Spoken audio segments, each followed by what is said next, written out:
주의 사랑에 매여 내 영 기뻐 노래합니다. 이 소망의 언덕 기쁨의 땅에서 주께 사랑드립니다.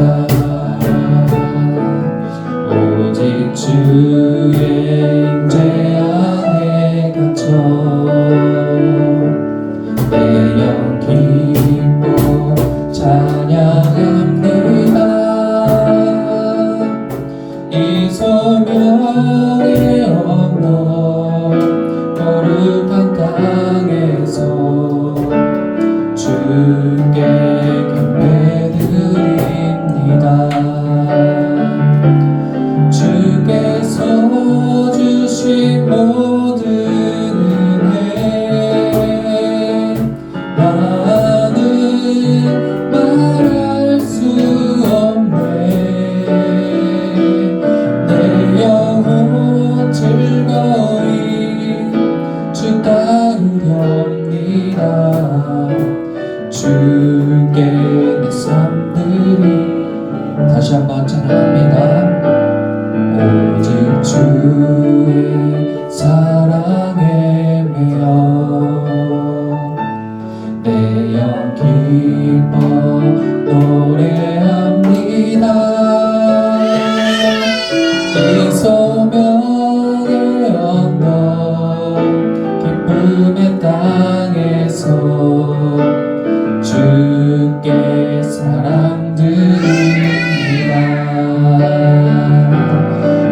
오직 주의 임재 안에 갇혀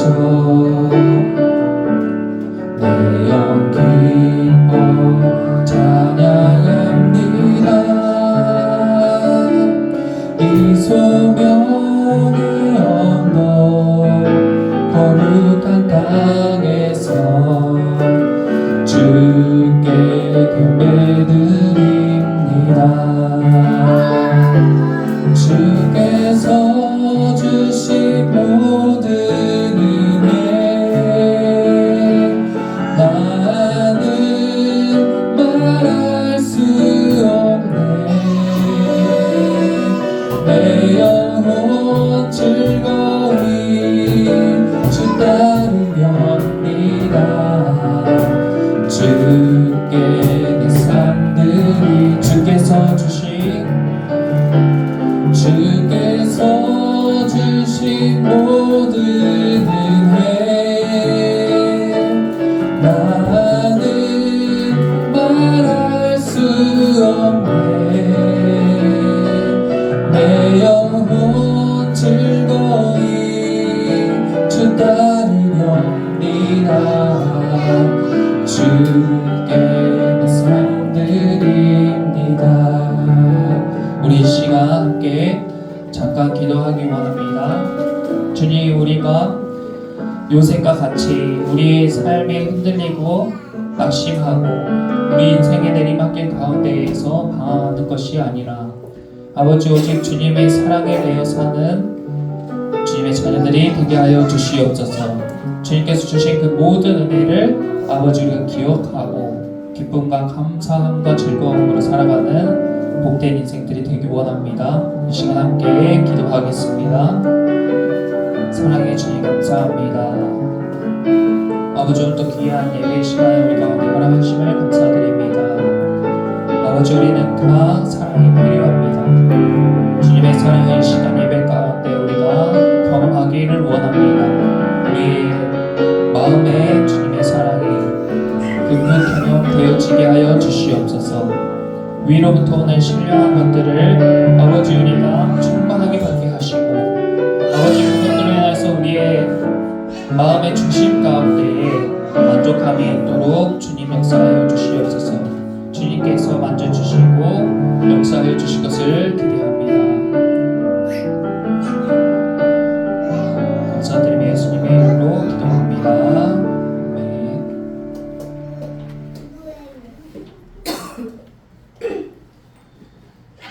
함께 박수 치시면서 무화과 나뭇잎이 마르고 찬양하겠습니다. 무화과 나뭇잎이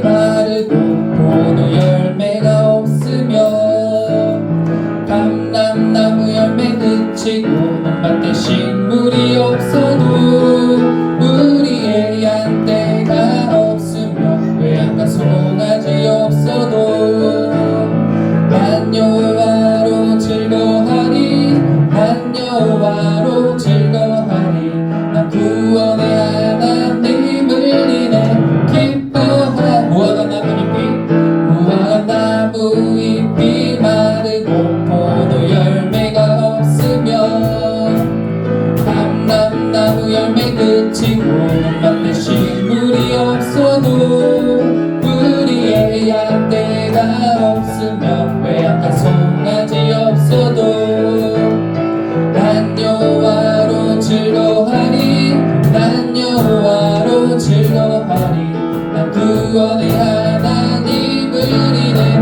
기뻐하리 한 번 더 무화과 나무잎이 마르고 포도 열매가 없으며 감람나무 열매 그치고 논밭에 식물이 없어도 우리의 양떼가 없으며 외양간 송아지 없어도 난 여호와로 즐거워하리 난 여호와로 즐거워하리 난 구원의 하나님을 인해 기뻐 난 예수가 좋다오 난 예수가 좋다오 난 예수가 좋다오 주를 사랑한다고 베드로 고백처럼 난 예수를 사랑한다오 많은 사람들 참된 진리를 모른 채 주님 곁을 떠나갔지만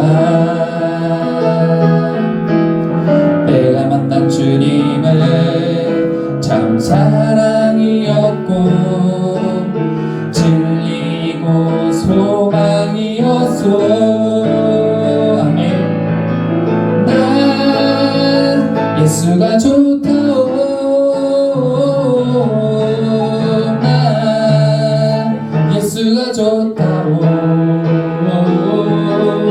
주를 사랑한다던 베드로 고백처럼 난 예수를 사랑한다오 무거운 짐 진짜 다 내게로 오라 내가 너를 쉬게 하리라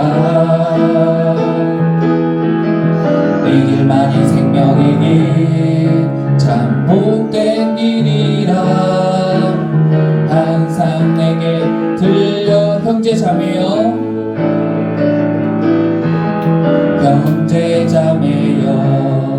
참 행복을 찾거든 예수님을 만나보세요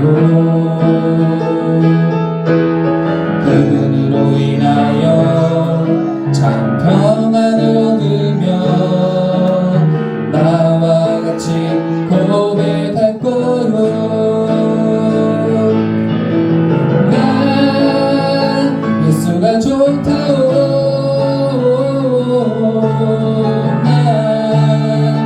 예수가 좋다오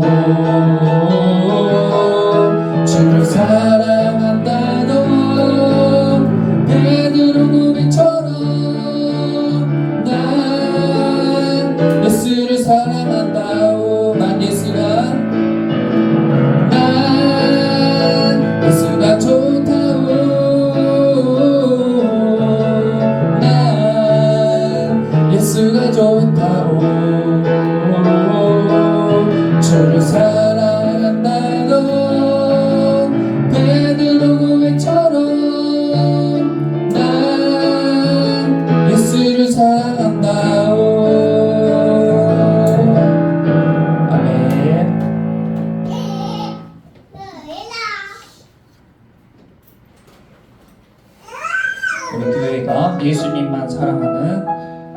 주님의 은혜가 충만하게 경험되는 그런 교회가 되었으면 좋겠습니다. 우리 그런 마음을 담아서 우리 마지막 찬양 함께 부르시겠습니다.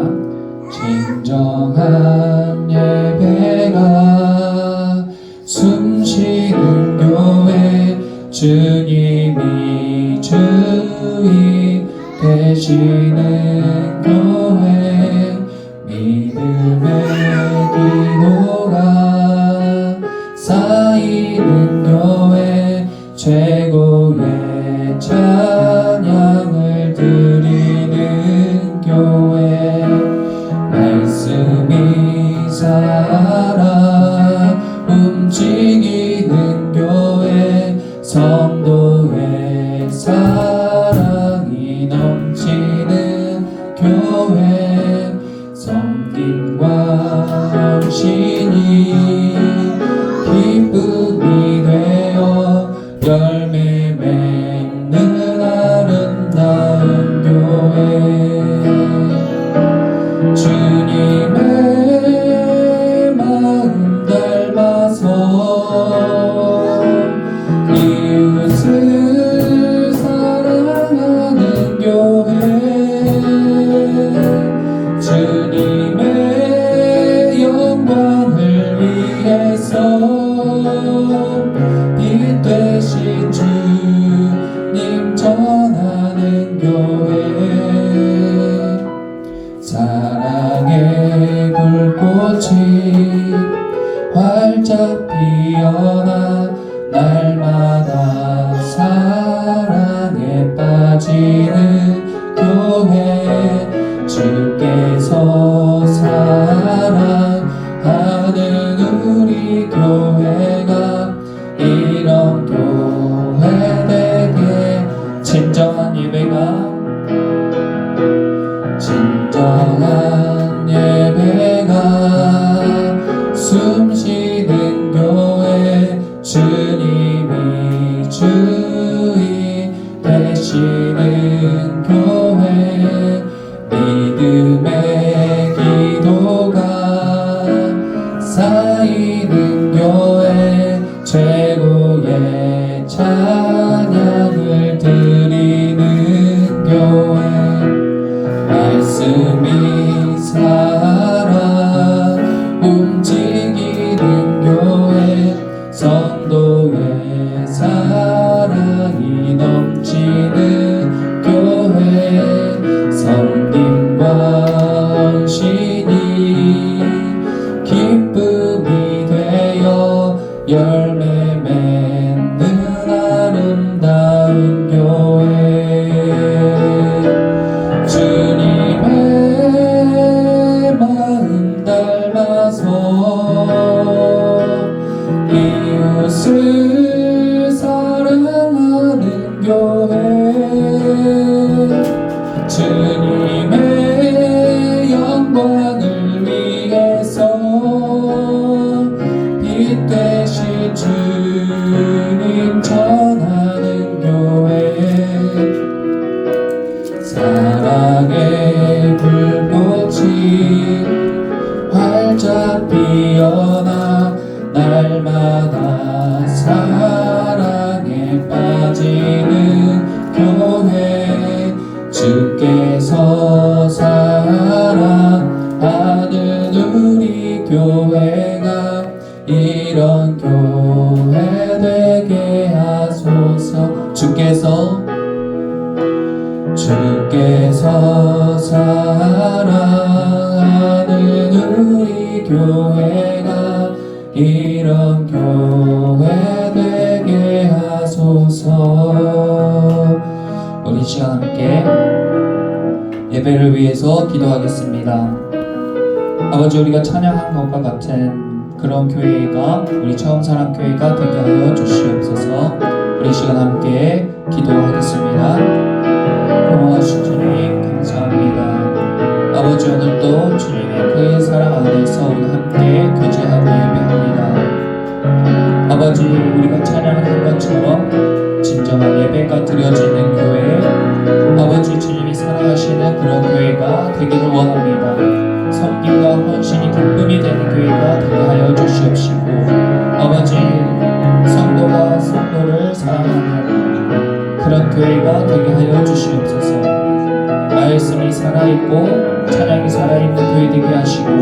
기도의 열정과 불이 타오르는 그런 교회가 되기를 원합니다. 무엇보다도 주님께서 인도하시고 주님께서 이끌어주시는 그런 교회가 되게 하여 주시옵소서. 교회를 세우는 것이 나를 세우는 것이고 우리 가정을 세우는 일인 것을 알게 하시고 아버지 우리가 함께 하나 되어서 주님 머리 되신 주님을 그리고 온전히 따르며 각 지체별로 맡겨주신 것들을 잘 감당할 수 있는 저희가 되게 하여 주시옵소서.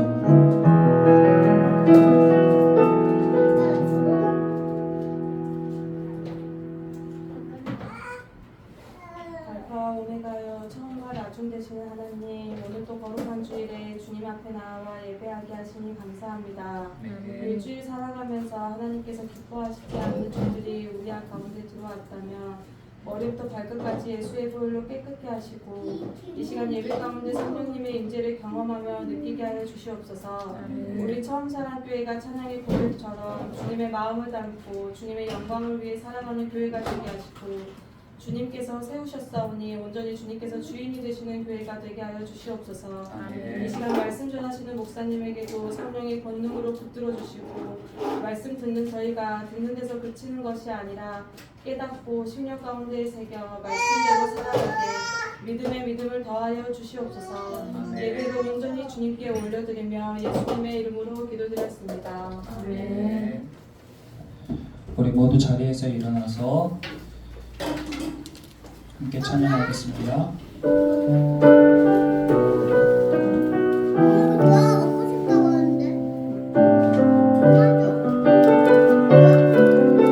지존하신 주님 앞에 지존하신 주님 이름 앞에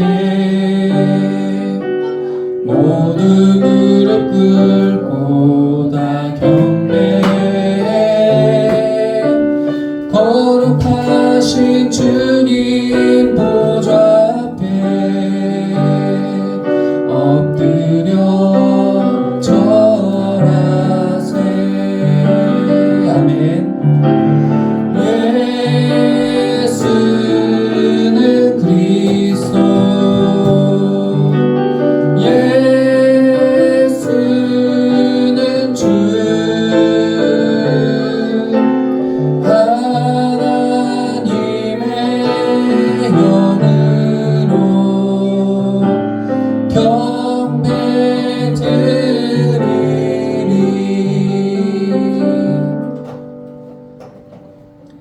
아멘. 우리 교동문 33번 시편 72편입니다.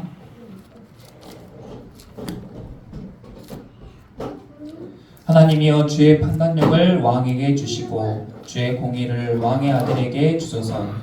그가 주의 백성을 공의로 재판하며 주의 가난한 자를 정의로 재판하리니 의로 말미암아 산들이 백성에게 평강을 주며 작은 산들도 그리 하리로다. 그가 가난한 백성의 억울함을 풀어주며 궁핍한 자의 자손을 구원하며 압박하는 자를 꺾으리로다. 그들이 해가 있을 동안에도 주를 두려워하며 달이 있을 동안에도 대대로 그리하리로다. 그는 뱀불이 내리는 비같이 땅을 적시는 소낙비같이 내리리니 그의 날에 의인이 흥왕하여 평강의 풍성함이 달이 닿을 때까지 이르리로다.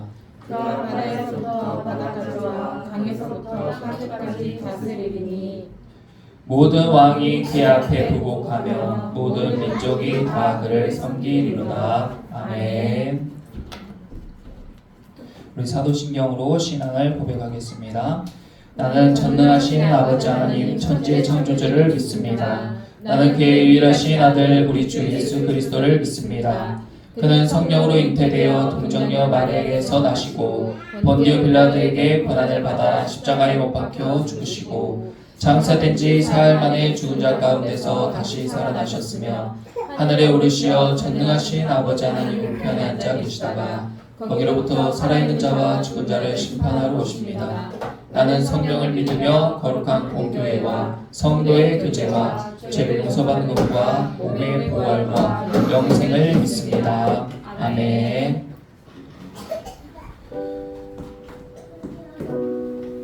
너희가 기도할 때 무엇이든지 믿고 구하는 것은 다 받으리라 말씀하신 주님의 그 말씀을 의지하여서 우리 각자의 기도의 제목과 또 예배를 위하여서 우리 다 함께 기도하겠습니다.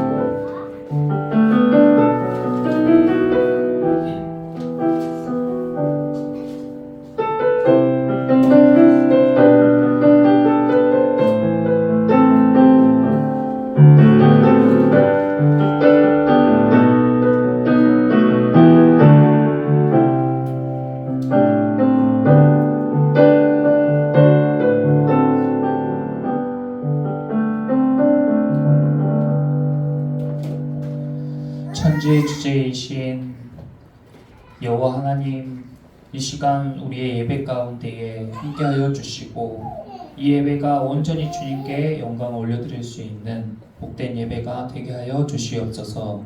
아버지, 우리가 예배를 통하여서 요셉과 같이 또 요셉을 통하여서 변화되는 형제들과 같이 아버지, 우리가 변화되기를 원합니다.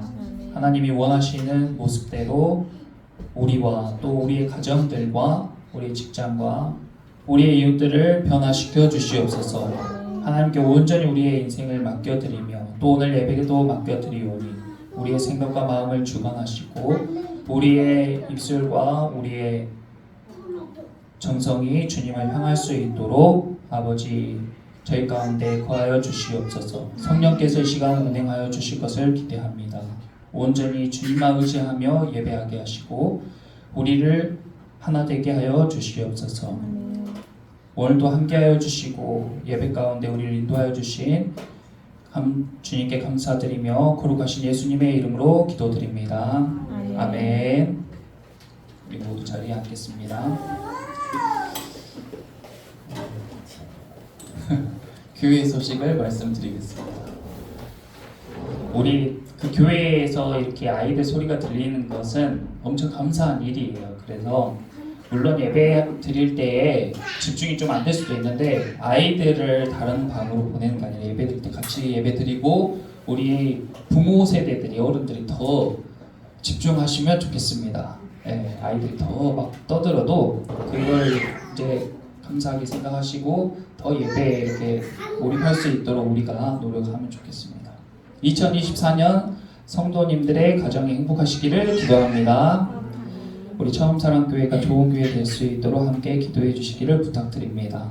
오늘 그 설교 때 PPT가 있어가지고 이 촬영하는 거 이쪽에 있는데 너무 앞이라서 조금 괜찮으세요? 네. 지난주에 우리가 저녁 식사하고 또 친교 모임도 하고 청소도 하고 막 그랬는데 다 참석해 주셔서 정말 감사하고 또 그 특별히 우리 친교 모임 할 때 음료를 이동규 성도님 가정에서 섬겨주셨어요. 네, 감사드립니다. 네, 다음에도 또 좋은 시간을 다 같이 가지면 좋겠습니다. 오늘 점심 식사 이후에는 교회 일정을 위해서 잠깐 모임 갖겠습니다. 거기 이제 주보에 작성해뒀는데 엄청 막 중요한 회의 이런 건 아니고 우리가 또 예배만 드리고 이렇게 가기보다는 식사하고 간단하게 티타임도 하고 그렇게 교제하고 가셨으면 좋겠다고 생각이 듭니다. 하나님의 말씀은 창세기서 42장입니다. 창세기서 42장 1절에서 38절인데 1절에서 25절까지 우리가 교독하도록 하겠습니다.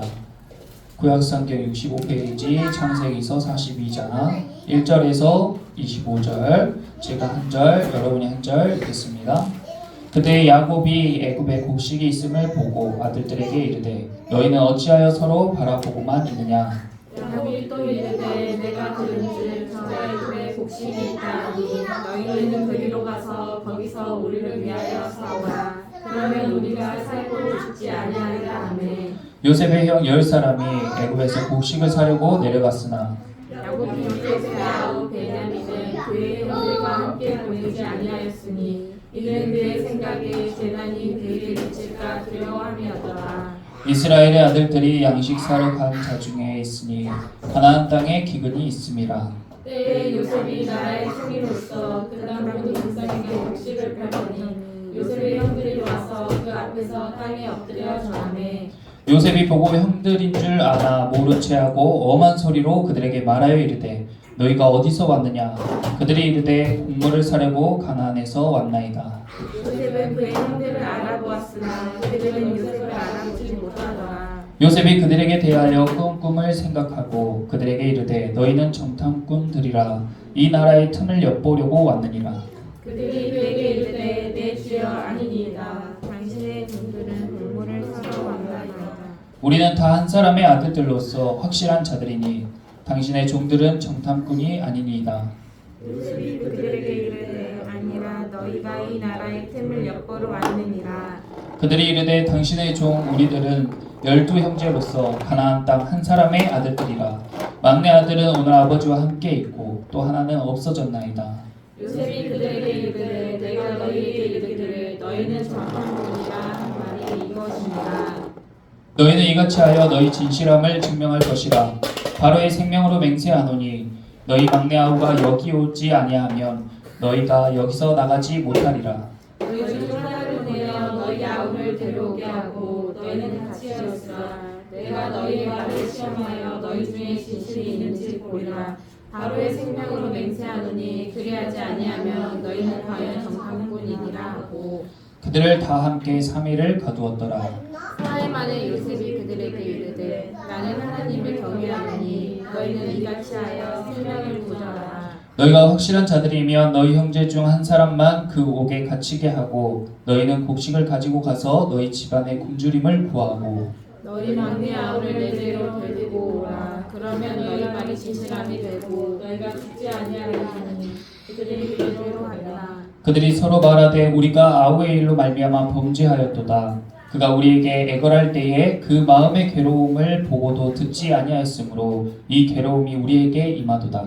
루벤이 그들에게 대답하여 이르되 내가 너희에게 그 아이에 대하여 죄를 짓지 말라고 하지 아니하였느냐. 그래도 너희가 듣지 아니하였느니라. 그러므로 그 값을 치르게 되었더라니. 그들 사이에 통역을 세웠으므로 그들은 요셉이 듣는 줄을 알지 못하였더라. 요셉이 그들을 떠나가서 울고 가져와서 그들과 말하였다. 그들 중에서 시몬을 끌어내어 그들의 문 앞에서 결박하고 25절 함께 읽겠습니다. 명하여 곡물을 그 그릇에 채우게 하고 각 사람의 돈은 그의 자루에 도로 넣게 하고 또 길 양식을 그들에게 주게 하니 그대로 행하였더라. 아멘. 네, 우리 사진 한번 보여주세요. 이게 다 아시는 디저트인데 마카롱이라는 디저트입니다. 예전에는 굉장히 유행했었는데 요즘은 조금 뜸한 것 같아요.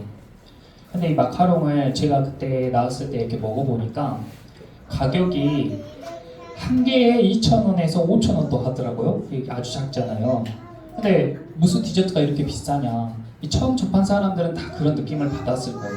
그런데 이 마카롱을 어떤 재료가 들어가는지 그리고 이거 만드는 과정이 어떤 과정을 거쳤는지를 알게 되면 아, 이 정도 값을 받을 만하다. 아니면 아, 이것도 싸다. 이런 느낌이 든대요.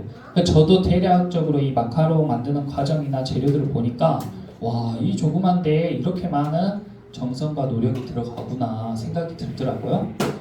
근데 왜 이 이야기를 하냐면 우리가 이렇게 말씀을 나누는데 설교도 그리고 예배도 마찬가지예요. 그러니까 우리가 설교나 예배가 일주일에 딱 한 번 드리는 분도 있고 2번 드리는 분도 있고 횟수에 제한이 있겠지만 이 설교나 예배가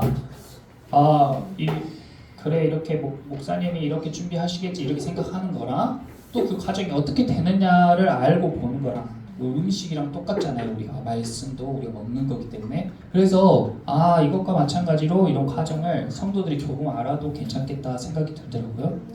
그래서 다음 넘겨주세요. 그래서 제가 대략 정리를 해봤어요. 이렇게 설교할 때에 목사가 이렇게 성경을 읽고 그냥 자기가 하고 싶은 말을 하는 거 아니에요. 물론 그렇게 생각하시겠지만 오랜 시간 동안 이렇게 설교자들을 거쳐오면서 이 설교하는 메커니즘이 있고 거기에 각 목회자들의 어떤 노력과 영감이 곁들여져서 예배가 이렇게 디자인되고 또 설교가 준비가 돼요. 이거는 이제 제가 설교 준비할 때 하는 그런 것들을 대략 정리를 해본 건데 매번 이 과정을 다 거치는 건 아니지만 거의 기도로 시작해서 설교할 준비할 때까지 거의 저런 작법을 항상 이렇게 거칩니다. 그렇게 해가지고 이 설교가 이렇게 완성이 되는 거예요. 그래서 맛있는 디저트를 준비하는 사람의 마음이 뭐겠어요?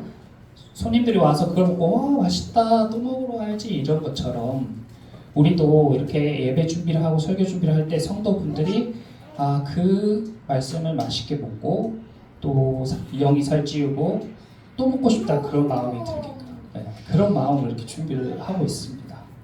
오늘 말씀도 마찬가지로 넘겨주세요.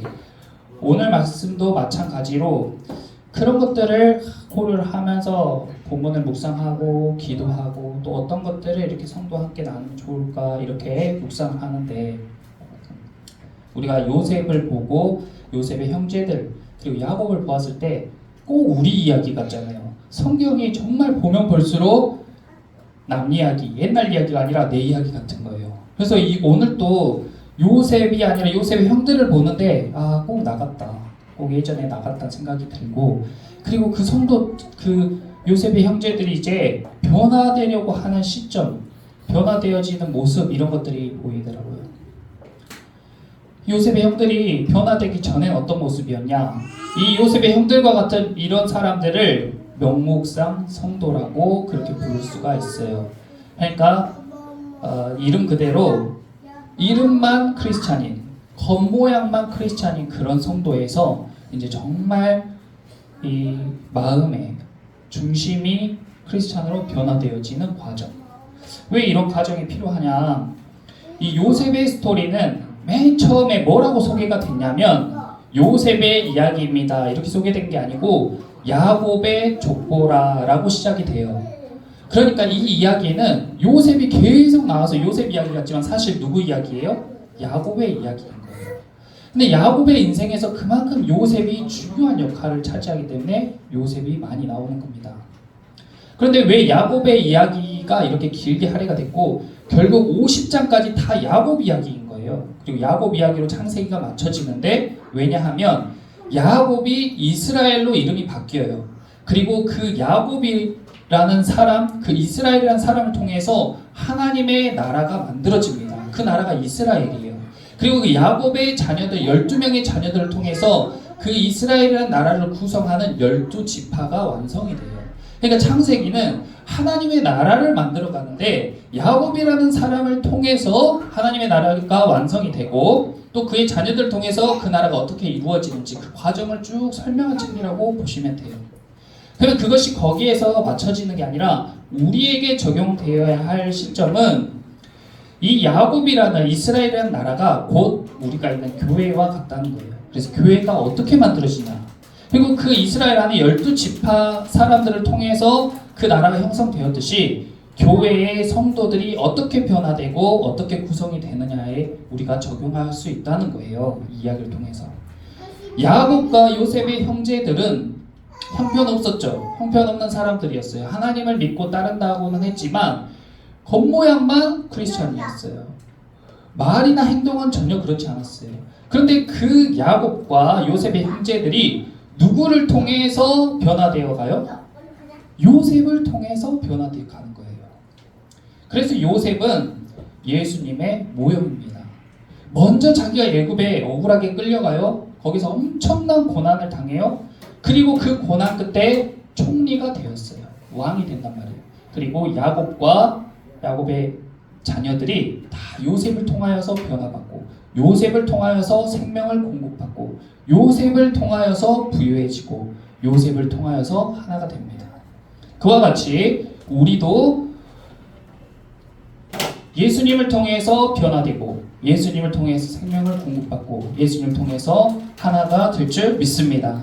그래서 우리가 오늘은 명목상 성도, 명목상 크리스천에서 어떻게 온전한 성도로 변화되어져 가는지 그 과정에 대해서 본문을 바탕으로 살펴보려고 해요. 그래서 제가 이 한 자료를 가지고 왔는데 이게 그 목회 데이터 연구소라는 연구소가 있어요. 거기서 매주 여러 가지 통계를 이제 자료를 만들어내는데 그 중에 한국교회 명목상 교인 실태라는 자료가 있어서 제가 보여드리려고 이렇게 준비를 했습니다. 다음 넘겨주세요. 이 이제 명목상 교인이라는 이 개념이 로잔 운동에서 이렇게 딱 정의를 했어요. 첫 번째는 교회를 다니지 않는 그리스도인이에요. 교회를 다니지 않는 그리스도인도 있습니다. 가난한 성도라고도 부르고 코로나 때 굉장히 그 숫자가 늘었는데 난 교회에 가지 않지만 하나님은 믿어. 난 교회에 나가지 않지만 예수님을 믿어. 이런 사람들이 있어요. 이런 사람들이 명목상 크리스찬입니다. 두 번째, 신앙생활을 하지 않는 그리스도인도 있어요. 사실상 그리스도인이라고 할 수 없죠. 그런데 신앙생활을 하지 않는 그리스도인도 있습니다. 그리고 회심이나 중생을 경험하지 않은 그리스도인. 아주 겉모양은 다 갖춰져 있어요. 교회에도 잘 다니고 그 다음에 봉사도 하고 교회에서 하는 활동도 다 해요. 그런데 자기 중심의 회심이나 중생을 경험하지 않는 크리스찬도 명목상 성도라고 할 수 있고, 그리고 헌신이 없는 피상적 또는 추상적 그리스도인도 명목상 성도라고 할 수 있습니다. 이 네 가지 중에 한 가지만 걸리면 명목상 성도라는 거예요. 그런데 이것이 왜 중요하냐면 우리가 하나님께서 우리에게 원하시는 것은 겉모양이 아니에요. 속사람이고 중심을 원하신단 말이에요. 그런데 우리가 겉모양만 이렇게 명목상 성도로 이렇게 지내면서 나에게 예수님께서 약속하신 것, 하나님께서 우리에게 약속하신 것이 모두 주어질 거라고 생각하는 것이 위험하다는 거죠. 그래서 변화가 돼야 된다는 거예요. 회심이나 중생을 경험하는 것이 중요한 것은 헌신이 없는 성도들이 왜 헌신이 없냐? 그것은 그 사람이 도덕적이지 않고 열심이 없기 때문이 아니고 회심이나 중생을 경험하지 못했기 때문이에요. 내가 교회에서 예수님을 체험하고 경험하고 회심을 경험하고 중생을 경험하면 하지 말라고 해도 막 헌신하게 돼요. 하지 말라고 해도 자기가 경험적으로 현실적으로 막 신앙생활을 하게 된단 말이에요. 그러니까 명목상 성도에서 온전한 성도로 변화되는 그런 경험이 굉장히 필요한 겁니다. 다음 문제 주세요. 여러 가지 통계가 있는데 몇 가지만 제가 봐볼게요. 신앙의 목적에서도 이게 차이가 있어요. 명목상 교인은 마음의 평안을 위해서 교회에 와요. 교회 가면 그냥 마음이 평안하니까 그래서 난 교회 다닌다, 이런 사람들 많이 있잖아요. 그런데 비명목상 교인이라는 것은 온전한 성도를 이야기하죠. 온전한 성도는 구원과 영생을 위해서 교회에 나옵니다. 그러니까 자기가 스스로 이렇게 점검해 볼 수 있겠죠. 다음. 그리고 교회에서 받는 느낌은 이 진짜 교인들, 그 다음에 예수님을 만나고 경험한 사람들은 행복감이 높고 지루함이 낮은 반면에 명목상 자기 평안을 위해서 교회에 오는 사람들은 교회에서 예배하는 시간에 행복감이 낮고 지루함이 높다는 거예요. 그러니까 그냥 자기 마음의 감정이 중요하니까 내가 듣기에 좋은 찬양이 나오면 좀 좋았다가 내가 듣기 싫어하는 말, 관심 없는 말이 쭉 이렇게 설교 때 나오면은 지루했다가 그렇게 이렇게 기복이 있다는 거죠. 그런데 구원과 영생을 위해서 온 성도들은 그 찬양과 그 말씀을 다 이렇게 스펀지처럼 쭉 이렇게 흡수를 하는 거죠. 그리고 그 예배 자체를 하나님과의 교제의 시간으로 자기가 경험하기 때문에 그 예배의 시간이 행복하고 지루하지 않게 흘러가는 거예요. 다음. 그 예배의 활동도 교회에서 예배만 드리면 되지. 그 예배 시작할 때 맞춰왔다가 예배 끝나기 무섭게 가고 이런 성도들도 굉장히 많아요. 그런데 예배 외의 활동, 예를 들어서 우리가 지난주에 같이 식사도 하고 막 교제하고 이런 게 교회에서 왜 그런 걸 해? 라고 생각하는 사람도 있겠지만 그런 것도 굉장히 중요해요. 예배 외 활동도 굉장히 중요합니다. 왜냐하면 우리가 예배를 통해서 배운 것들을 적용하고 실천하는 것은 예배 외 활동에 더 많기 때문이에요. 우리가 일상생활에서 실생활에서 먹고 마시고 나눌 때에 오히려 우리가 더 전날의 그런 것들을 살펴볼 수 있습니다. 그리고 그곳 가운데에도 주님이 함께 거하시는 거예요. 그런 것들을 우리는 삶 가운데 예배자로 살아내는 것들을 더 훈련할 수 있어요. 다음.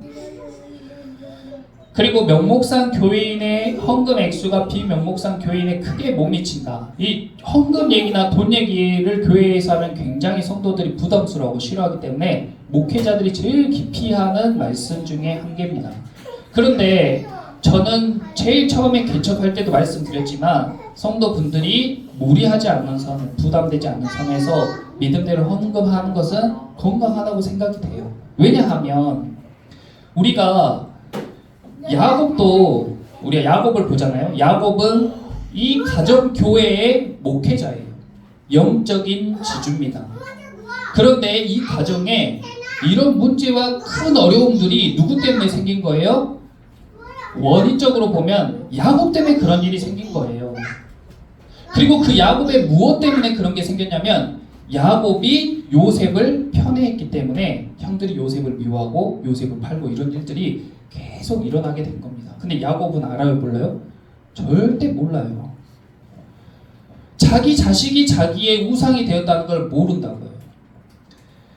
그러니까 요셉이 이제 요셉을 잃어버린 야곱에게 누가 우상이에요? 베냐민이 우상이에요. 베냐민은 절대 10명의 아들이 다 죽더라도 베냐민 절대 죽어서는 안 되는 존재가 돼요. 그러니까 요셉이 베냐민을 데리고 오라고 오늘 본문에 이야기한 거예요.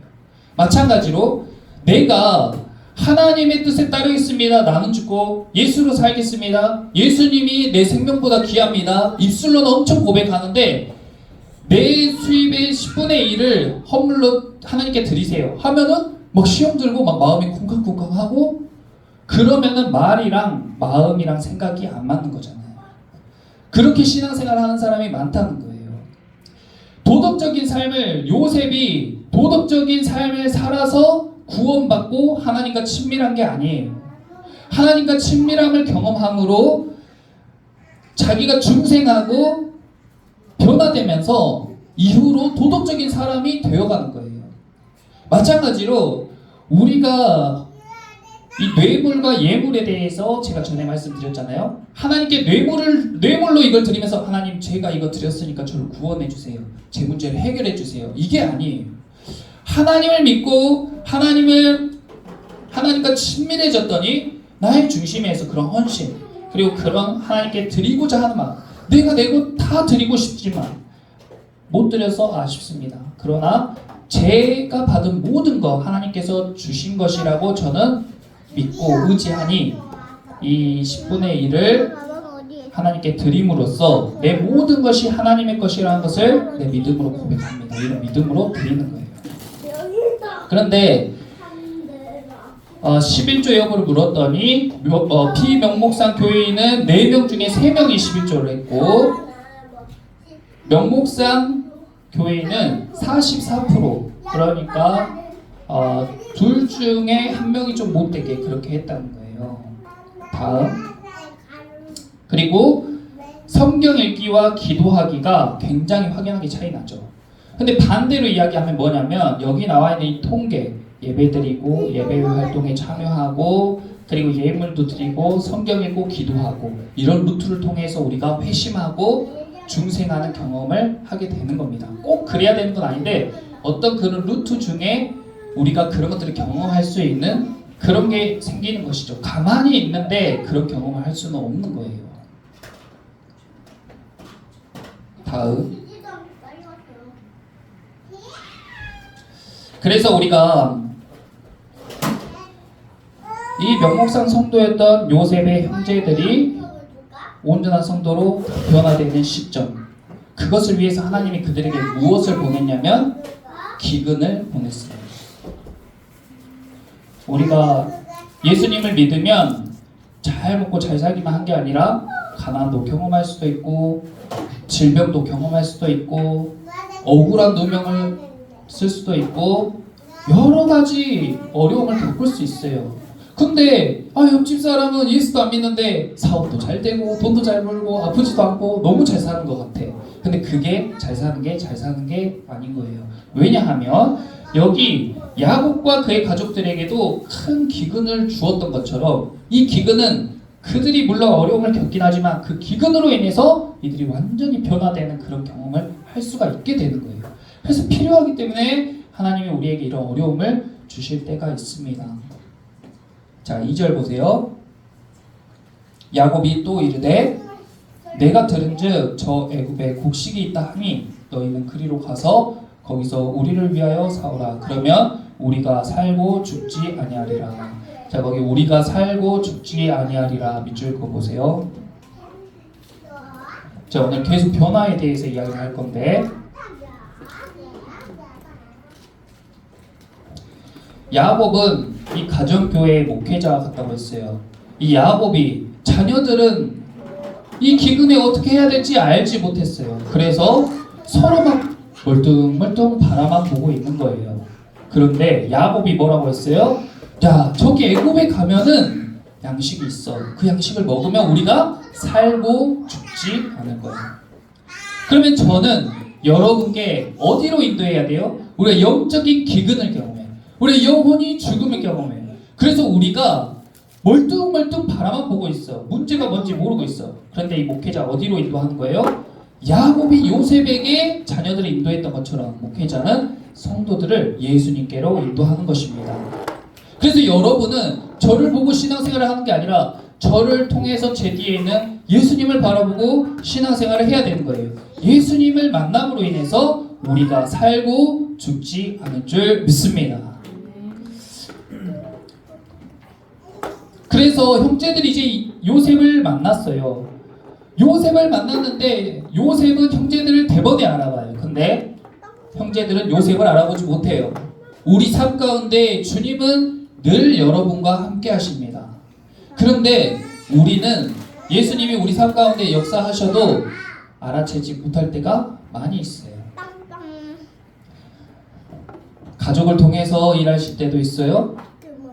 직장을 통해 일하실 때도 있어요. 심지어 모르는 사람, 우리가 성경에서 본 것처럼 어떤 사람을 통해서 예수님께서 우리 삶 가운데 역사하실 수도 있어요. 그런데 형제들이 요셉을 못 알아본 것처럼 우리는 교회에 다니고 예수님 믿는다 하면서도 삶 가운데 예수님이 그렇게 직접적으로 개입하시고 나를 인도하심에도 불구하고 느끼지 못하고 경험하지 못하고 지나갈 때도 많이 있어요. 그래도 괜찮아요. 그래도 그런 것들을 나무라지 않습니다. 다만 하나님께서 늘 우리 곁에 함께 계시구나 하는 믿음으로 사시기를 축복합니다. 요셉이 그 형제들을 만났어요. 대번에 형제들에게 형 내가 요셉이야 하면서 반가움에 자기를 나타낼 수도 있고, 아니면 내가 저 형들 때문에 얼마나 고생했는데 진짜 내가 이제야 복수할 시간이다 이렇게 할 수도 있는데, 요셉은 그렇게 하지 않고 제가 물과 같은 요셉이라고 소개했잖아요. 요셉은 정말 신중하고도 단호하고 엄격합니다. 그리고 형제들에게 꼭 필요한 처방을 내리는 거예요. 아버지의 안부를 물었어요. 동생의 안부도 물었어요. 그리고 이 가정의 변화를 위해서, 이 교회의 변화를 위해서 꼭 필요한 것, 그것이 무엇인지 핵심을 딱 짚는 거예요. 그래서 왜 동생은 데리고 오지 않았냐 하면서 동생을 데리고 오라고 이야기합니다. 그렇게 하고 나서 그 형제들을 바로 보낸 게 아니라 어떻게 했어요? 17절에 다 함께 3일을 가두었더라. 다 함께 3일을 가두었더라. 밑줄 그어보세요. 변화를 위해서 무엇이 필요한가 우리가 지금 나누고 있습니다. 변화를 위해서는 고난이 필요해요. 고생이 필요해요. 배부르고 등 따스울 때는 변화해야지 생각을 잘 못해요. 자기를 못 돌아봐요. 그런데 요셉은 애굽의 총리답게 감정적으로나 충동적으로 생각하고 행동하는 게 아니라 형제들에게 딱 필요한 처방을 내리는데 오간에 3일 동안 딱 가두는 거예요.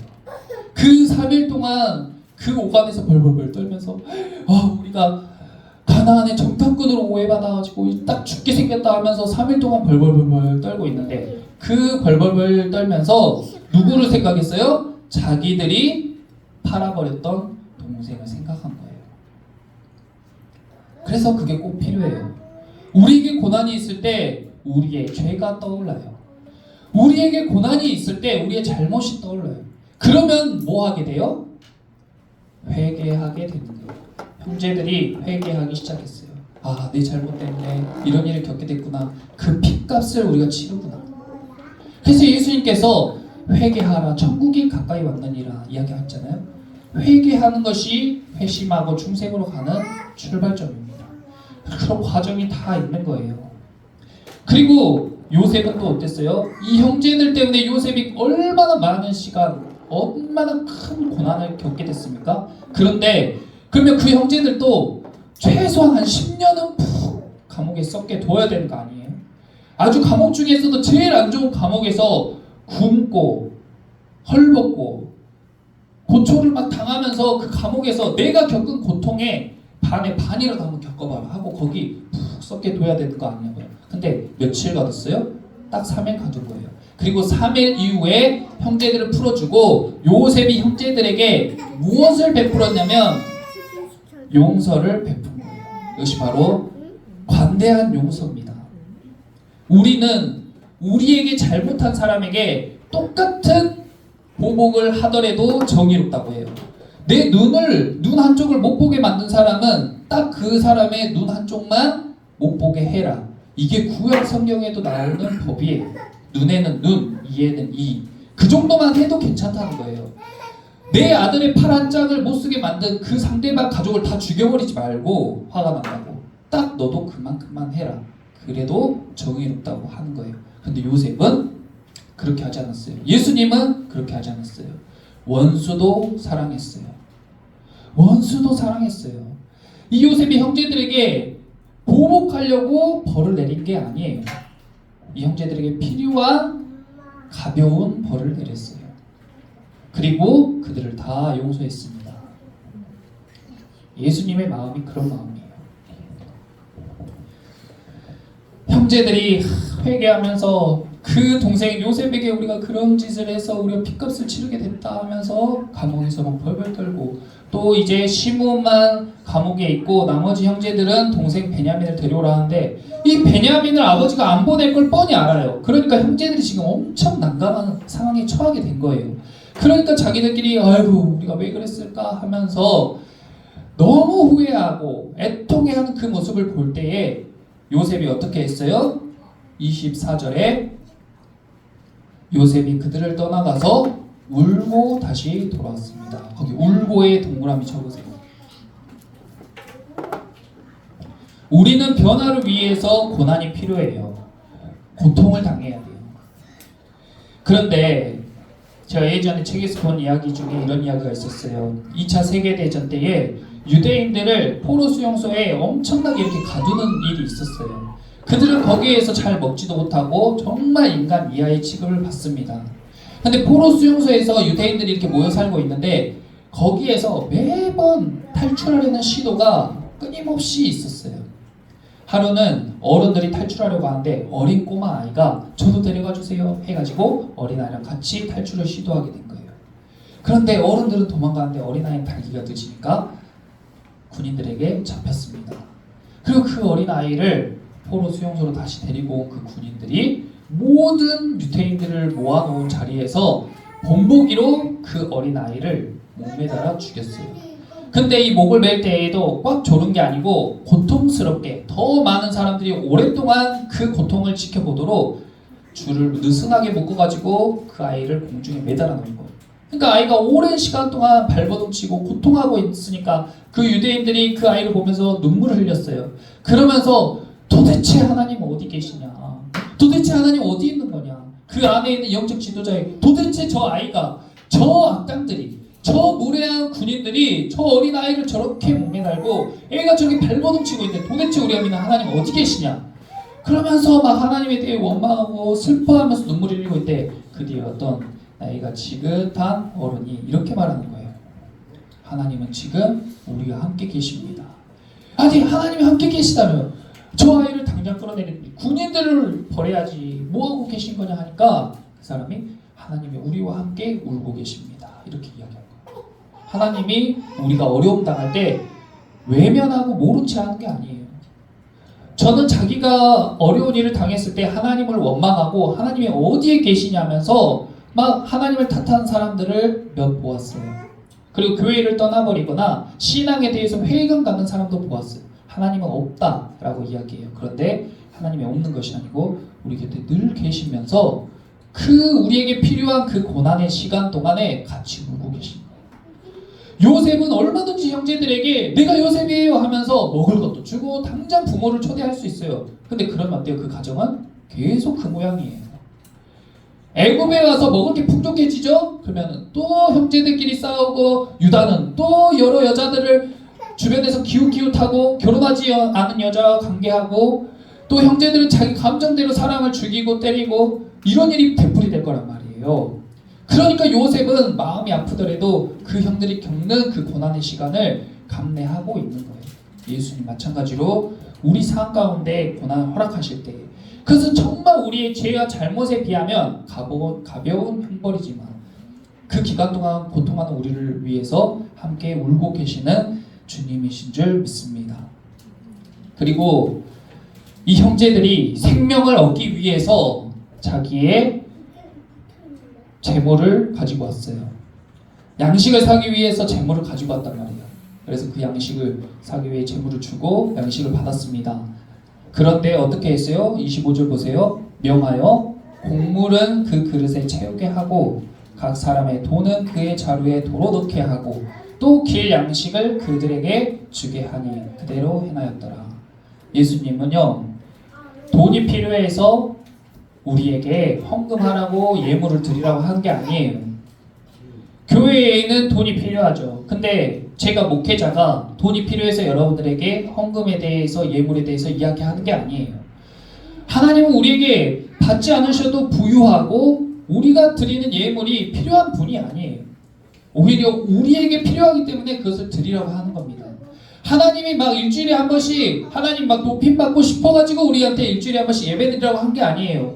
최소한 우리가 온전한 성도가 되기 위해서 일주일에 한 번 예배 드려야 우리의 삶이 하나님께로부터 멀어지지 않고 그 관계가 유지될 수 있고 생명을 공급받을 수 있기 때문에 우리를 위해서 이러한 예배 시간도 허락하신 거고 예물을 드리는 것도 우리를 위해서 허락하신 것입니다. 그래서 하나님은 받고 모르지 하시는 분이 아니라 받은 것을 돌려주고 그보다 더 우리에게 돌려주시는 하나님이세요. 요셉은 형제들에게 받은 재물이 필요 없어요. 근데 받았죠. 아니 필요 없어, 줄 필요 없어 이렇게 하지 않았단 말이에요. 그걸 받았어요. 그리고 모른 채 그 자루에 도로 넣어놨습니다. 형제들은 그 사실을 몰라요. 그리고 받은 것뿐만 아니라 그들이 길 갈 동안 필요한 양식, 가나안으로 돌아갈 때 필요한 그것은 값을 지불하지 않은 건데 그것까지도 다 챙겨주는 거예요. 하나님은 우리 삶을 이렇게 인도하십니다. 그래서 우리가 명목상 성도에서 온전한 성도로 변화되어 가는 거예요. 명목상 성도인 게 잘못된 거냐? 그렇지 않습니다. 다 우리는 명목상 성도로 시작해요. 목회자도 마찬가지예요. 아까 본 그것 중에 하나라도 해당하는 게 있으면 명목상 성도인 거예요. 근데 우리가 문제는 뭐냐면 그 상태로 3년, 5년, 10년, 20년, 30년 계속 그 상태로 머물러 있는 것이 심각한 문제예요. 우리가 조금씩이라도 변화되어져 가고 조금씩이라도 예수님께로 가까이 나아간다면 우리 가운데에 구원이 있고 영생이 있는 줄 믿습니다. 그래서 우리가 온전한 성도로 변화되기 위해서 하나님이 우리에게 허락하신 거, 온전한 성도로 변화되기 위해서 꼭 필요한 게 뭐냐면 바로 교회예요. 교회. 우리가 이것에 대해서 에베소서 말씀을 한번 살펴보고 말씀을 마치겠습니다. 에베소서 신약성경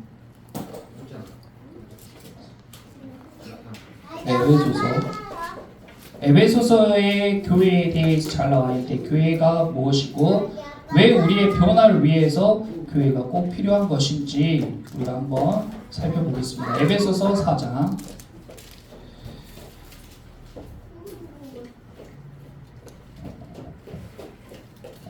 4절에서 5절 먼저 볼게요. 4절에서 16절까지 볼 텐데 4절에서 5절을 먼저 보겠습니다.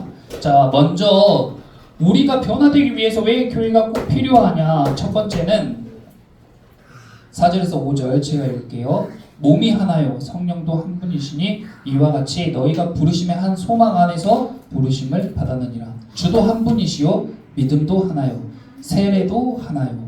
거기에서 5절에 믿음도 하나요 밑줄 그어보세요. 우리가 명목상 성도에서 온전한 성도로 변화되어져 가는 첫 번째 중요한 그리고 교회가 필요한 이유는 뭐냐면 믿음이 제각각이에요. 성도들의 믿음이 제각각이에요. 뭘 믿는지 모르고 믿는 사람도 있고 자기가 만든 하나님을 믿는 사람도 있고 내가 믿는 대상에 믿는 내용이 다 다른 거예요. 근데 그 믿음을 일치시켜주기 위해서 교회가 필요합니다.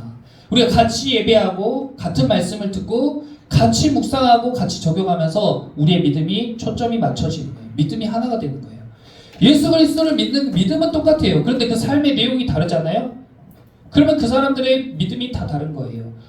야곱에게서 배운 그 믿음대로 형제들이 살아가는데 형제들의 삶의 모양이 다 달라요. 믿음의 내용이 다 달라요. 근데 요셉을 통해서 교회가 세워지고 그 교회를 통해서 형제들의 믿음이 하나가 되는 겁니다. 예수님이 어떤 분인지 알아가고 예수님께서 우리에게 어떤 것이 예수님 기쁘게 하신 뜻인지 그리고 하나님의 뜻이 무엇인지 우리가 그것에 대해 초점을 맞춰가는 거예요. 맞춰지면 맞춰질수록 더 명확해져요. 맞춰지면 맞춰질수록 우리가 살아갈 때 어떻게 살아야 되는지 더 명확해져요. 나의 인생의 목표가 어디가 돼야 되는지 더 명확해진다고요. 흐리멍텅하게 살지 않아요. 이럴 때 나는 어떻게 해야 되지? 이 문제는 어떻게 해야 되지? 이렇게 흐리멍텅하지 않다고요. 믿음의 초점이 하나로 맞춰지면 맞춰질수록 우리 인생의 초점도 명확해지는 겁니다. 그것을 위해서 우리가 신앙생활이 필요하고 교회가 필요해요. 믿음의 일치가 일어나지 않은 요셉의 가정은 엄청난 문제들이 생겨나죠. 아까 야곱이 자녀를 편애함으로 그 문제가 다 생겨난 것처럼 교회도 목회자가 성도를 편애함으로 인해서 많은 문제들이 생겨나요. 근데 그것이 원인인지 몰라서 교회가 어려움을 겪는 경우가 많이 있습니다. 그 외에도 많이 있는데 넘어가고 두 번째 우리가 교회가 필요한 이유는 온전한 사람으로 변화되기 위해서 필요해요. 11절에 그가 어떤 사람은 사도로 어떤 사람은 선지자로 어떤 사람은 복음 전환자로 어떤 사람은 목사와 교사로 삼으셨으니 이것은 예수님을 이야기합니다. 예수님이 우리를 부르실 때 어떤 사람은 사도로 선지자로 복음 전환자로 목사와 교사로 삼으셨어요. 요셉은 하나님께서 꿈꾸는 자로 세우셨습니다. 그 은사를 통해서 교회를 세우는 거예요. 그 꿈꾸는 자의 은사를 통해서 야곱의 가정교회를 세웠어요. 우리도 각자의 부르심을 알고 그 예정대로 우리가 세워졌을 때에 우리의 은사를 통해서 우리의 교회를 세우고 우리의 가정을 세우는 것입니다. 각자에게 다 은사가 있어요. 그런데 12절에 이는 성도를 온전하게 하여 봉사의 일을 하게 하는 것이에요. 그리스도의 몸을 세우기 위해서요. 그리스도의 몸은 바로 교회입니다. 여기에서 온전하게 하려는 PPT 보여주세요. 자, 여기 봐보세요. 여기에서 온전하게 하려는 이 카타르티스모스라는 단어인데 왜 이것을 이렇게 해놨냐면 13절에 온전한 사람이란 말이 또 나오기 때문이에요. 한글로는 온전하여나 온전한 사람이랑 똑같은 말이잖아요. 근데 이 성경 원어로는 다른 말이에요. 여기 앞에 나오는 12절에 온전하게 하여는 무슨 뜻이냐면 이 준비되어진 준비를 하는 과정. 그러니까 하나님께서 우리를 준비시키신 이유는 뭐냐면 그리스도의 몸인 교회를 세우게 하시려고 우리를 준비시키는 거예요. 여러분을 가정을 통해 준비시키고 직장을 통해서 준비시키고 교회를 통해서 준비시켜요. 그것을 온전하게 한다고 표현해요. 그리고 13절에 우리가 다 하나님의 아들을 믿는 것과 아는 일이 하나가 되어서 온전한 사람을 이루어 그리스도의 장성한 분량이 충만한 데까지 이르리라. 이때는 우리의 목표를 이야기합니다. 신앙의 목적은 예수님을 아는 것과 믿는 것이에요. 이것은 우리가 다 공통적이에요. 은사는 다 제각각인데 이 믿는 것과 아는 것은 공통적이에요. 다음 넘겨주세요. 여기서 이야기하는 온전하심이라는 것은 완전한 완벽한 이야기예요. 그러니까 우리는 성도로서 다 그리스도와 아는 것과 믿는 것에 하나 돼가지고 그리스도의 장성한 분량까지 완전한 데까지 이르도록 계속 성장해야 되는 거예요. 아, 나 이 정도면 누가 저한테 그런 말을 많이 했어요. 적당히 좀 해라 신앙생활을. 너 적당히 좀 해. 근데 적당히가 어디 있어요? 적당히는 적절하다는 것은 예수님과 똑같아지면 그것이 적당히고 적절이에요. 근데 우리는 너무 부족하잖아요. 그러니까 계속 성장하고 계속 예수님을 바라보며 우리가 전진해야 되는 거죠. 믿는 것과 아는 것에 계속 자라가야죠. 어디까지 자라가요? 그리스도의 장성한 분량까지. 그것이 우리의 목표고 목적이어야 돼요. 왜 교회를 나오는지 교회가 왜 필요한지도 모르고 그냥 왔다 갔다만 하면 안 된다고요. 온전한 사람으로 변화되기 위해 교회가 필요합니다. 예수님을 믿는 것과 아는 것이 자라기 위해 교회가 필요한 거예요. 세 번째는 우리가 교회가 우리한테 필요하면서 교회도 우리가 필요해요. 우리의 은사를 통해서 교회를 세워가잖아요. 아까 12절에. 그런데 16절 봐보세요.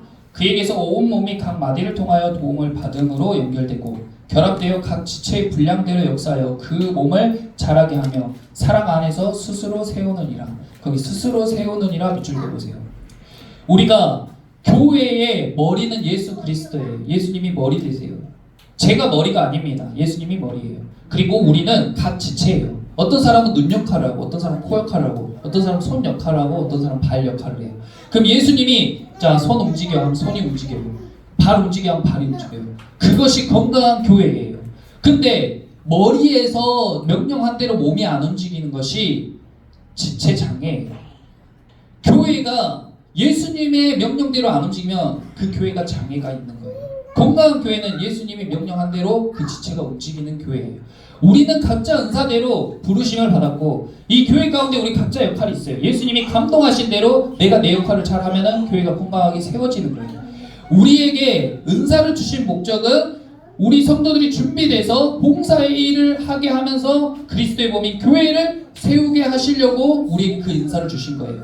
우리에게 지식도 주시고 우리에게 열심도 주시고 성실함도 주시고 물질도 주시고 우리에게 착한 성품도 주시고 그리고 가르치는 은사도 주고 여러 가지 것들을 교회를 세우기 위해서 하나님이 주신 거라고요. 그런데 그렇게 우리가 받은 은사대로 봉사하면서 헌신하면서 교회를 딱 세우잖아요. 근데 교회를 딱 세우고 보니까 결론이 뭐예요? 스스로 세우느니라. 교회를 세웠는데 돌아보니까 내가 세워진 거예요. 열심히 교회를 섬기고 교회를 위해서 봉사하고 헌신하고 근데 교회를 세우기 위해서 열심을 내며 살았는데 돌아보니까 그 시간이 다 나를 세우는 시간, 우리 가정을 세우는 시간이었다. 사람 안에서 스스로 세워지는 거예요. 그래서 교회에는 성도들이 서로 지적하고 야 나는 이렇게 하는데 너도 좀 해라. 너는 쟤는 저것도 안 하냐. 그렇게 절대 지적하는 거 아니에요. 남 보면서 할 필요도 없는 거예요. 저 보면서 할 필요도 없는 거예요. 예수님 바라보면서 신앙생활 하시기를 축복합니다. 그리고 교회를 세우는데 인색하지 마세요. 제 교회가 아닙니다. 명의도 제 교회 아니에요. 이 교회를 세우는데 저희가 헌신해서 계약을 다 했죠. 근데 저희 명의 아니에요. 우리의 교회이고 주님의 교회인 줄 믿습니다.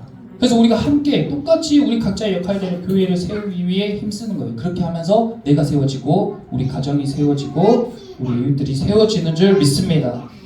우리가 요셉 이야기를 통해서 그 형제들이 명목상 성도에서 온전한 성도로 변화되는 과정을 통해서 우리 자신과 교회의 역할을 우리가 생각해 봤어요. 교회는 내가 필요한 데 찾아가고 내가 싫으면 떠나고 그런 게 아니에요. 하나님께서 우리에게 맡겨주신 그 교회를 부르심을 통해서 하나님의 그 예정하심을 통해서 섭리를 통해서 우리에게 맡겨주신 이 교회를 세우는 것, 그것을 위해서 우리에게 여러 은사를 허락해 주셨고 또 우리의 삶 가운데에 우리가 하나님을 아는 것과 믿는 것에 자라가는 동일한 목표 또한 주신 줄 믿습니다. 그래서 우리가 그것을 알고 신앙생활을 할 때에 우리가 온전한 성도가 될 수 있고 교회를 세우면서 곧 우리 자신을 세울 수 있고 우리 교회 안에 서로를 돕고 연결되고 예수님의 지시를 막 따라서 살아가는 성도들이 될 때에 우리가 주님의 제자로 변화되고 요셉의 가정과 같이 아름다운 인생, 아름다운 가정, 행복하고 복된 그런 인생들이 될 줄 믿습니다. 기도하겠습니다. 사랑의 주님 감사합니다. 아버지 요셉을 통하여서 야곱과 그의 가족이 다 변화된 것처럼 아버지 주님을 통하여서 우리 처음사랑교회 모든 성도들과 그의 가정들이 변화되게 하여 주시옵소서. 그래서 하나님이 주시기 원하시는 신령한 복들이 그 인생에 그 가정에 충만하게 부어지게 하시고 주님으로 인해서 늘 즐겁고 기쁘고 건강한 인생들 가정들이 다 되게 하여 주시옵소서. 감사드리며 예수님의 이름으로 기도드립니다. 아멘.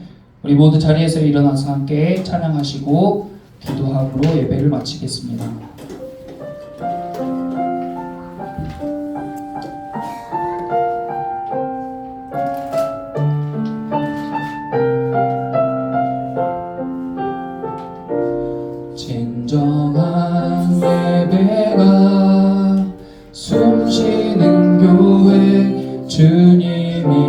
주인 되시는 교회 믿음의 기도가 쌓이는 교회 최고의 찬양을 드리는 교회 말씀이 살아 움직이는 교회 성도의 사랑이 넘치는 교회 섬김과 헌신이 기쁨이 되어 열매 맺는 아름다운 교회 주님의 마음 닮아서 이웃을 사랑하는 교회 주님의 영광을 위해서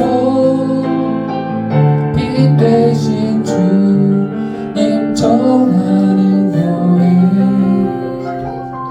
사랑의 불꽃이 활짝 피어나 날마다 사랑에 빠지는 교회 주께서 사랑하는 우리 교회가 이런 교회 되게 하소서 주께서